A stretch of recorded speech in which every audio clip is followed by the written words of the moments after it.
Pour comprendre la méthode de développement en ligne, revenons sur notre premier exemple Hello WebVR. La démonstration qui va suivre est simplement une sensibilisation à la méthode de travail et nous reviendrons sur tous les détails par la suite. Pour l'instant, il n'est donc pas nécessaire de reproduire les manipulations présentées. Si le projet affiché m'intéresse, je peux demander à voir le code source de celui-ci, ce qui me bascule sur un autre site internet, glitch.com. Moyennant une simple inscription gratuite, je peux alors remixer, c'est-à-dire m'approprier le projet pour le modifier.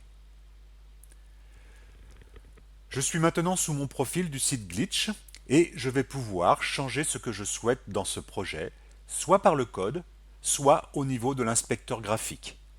Pour cette seconde option, je vais demander la visualisation de la scène dans un nouvel onglet de mon navigateur, puis par le raccourci CTRL-ALT-I si je suis sous Linux ou Windows, ou commande-ALT-I si je suis sous Mac OS, j'ouvre l'inspecteur graphique.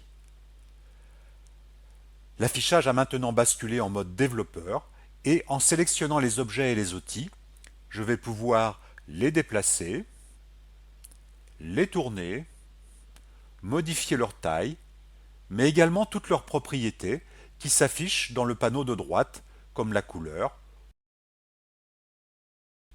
ou encore leur donner un aspect métallique.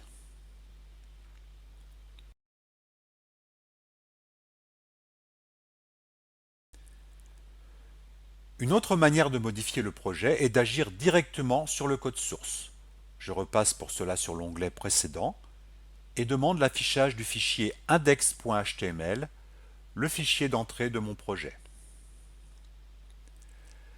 Sans avoir de connaissances particulières dans le langage, ici du HTML, Hypertext Mark Language, le langage utilisé pour décrire une page web, je suis en mesure rapidement de repérer la ligne correspondant au cube, box, à la sphère, au cylindre, au plan ou à l'environnement, sky, puis de changer les propriétés de ces éléments, couleur, position, rotation, et voir l'effet en temps réel.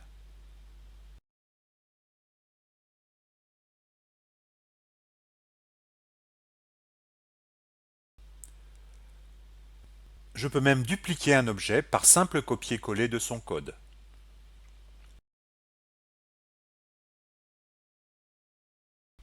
Les deux objets sont maintenant superposés. Il faut changer la position de l'un d'eux pour les apercevoir tous les deux.